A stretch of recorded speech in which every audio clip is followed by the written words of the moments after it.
il y a très très très longtemps, un homme au nom de Job. Il en avait marre de labourer la terre.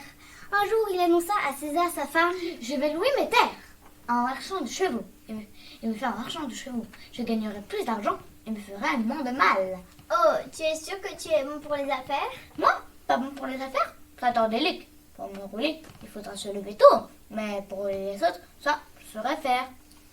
Ce n'était pas pour rien que César, sa femme, a se méfié de son homme. Parce que quand Job il était petit, il était allé à l'école jusqu'à ses 12 ans. Il était revenu avec un bagage très mince.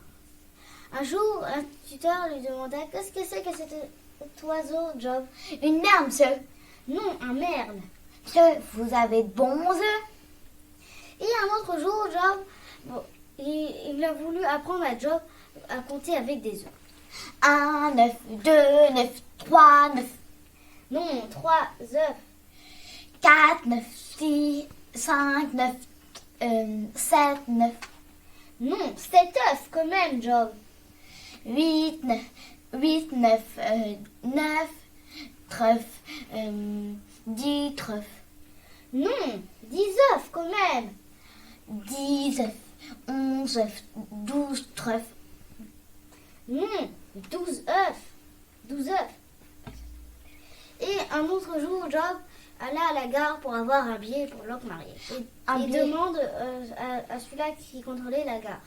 Un billet pour l'oncle marié, s'il vous plaît.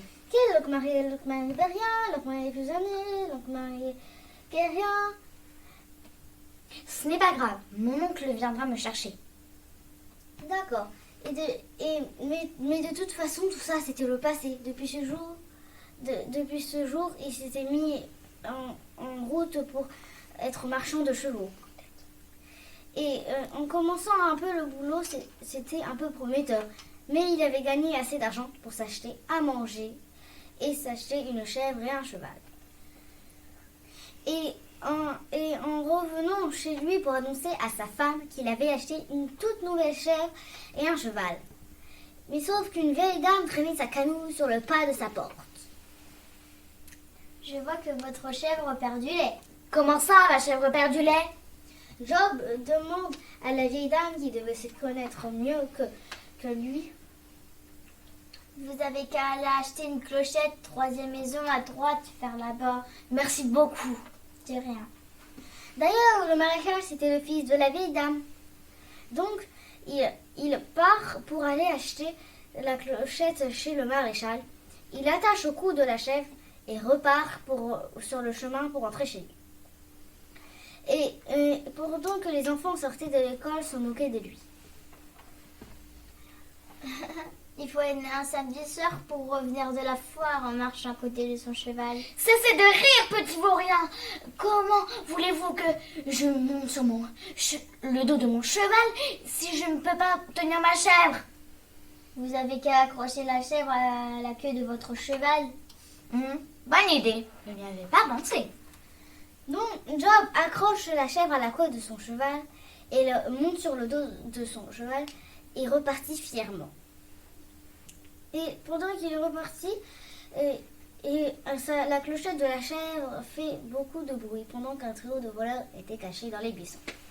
Tiens, voilà un nigaud qui a attaché sa chèvre à la queue de son cheval.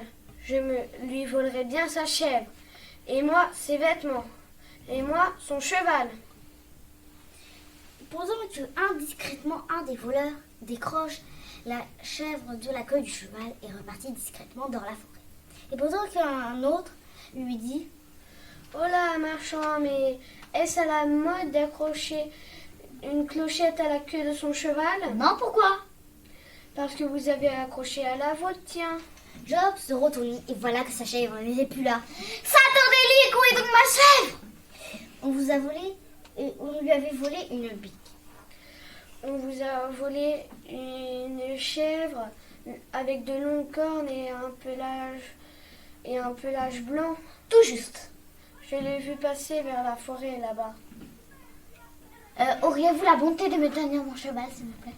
Volontiers. Donc Job partit là où le voleur lui avait dit, mais le voleur s'était bien gardé de lui dire le bon chemin. et sa chèvre n'était pas là. Donc il est reparti pour aller chercher son cheval, mais son cheval n'était plus là. Saturdélic, où est donc mon cheval? On lui avait tout volé, sa chèvre et son cheval.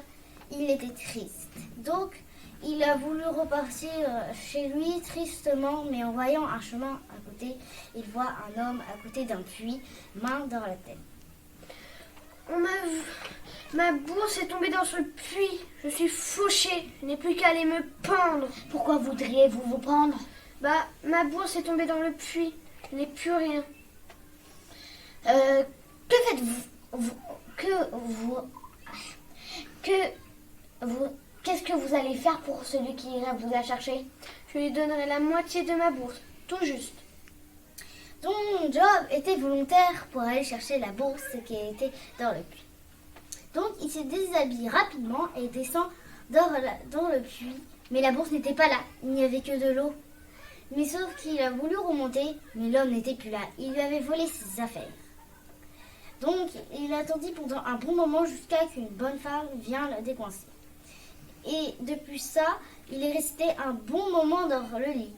Et avec une bonne fièvre. Et depuis ce jour, il n'a plus jamais dit. Pour me rouler, il faudra se lever tôt. Mais pour rouler les autres, ça, je saurai faire. Et cric et crac, l'histoire retombe dans son sac.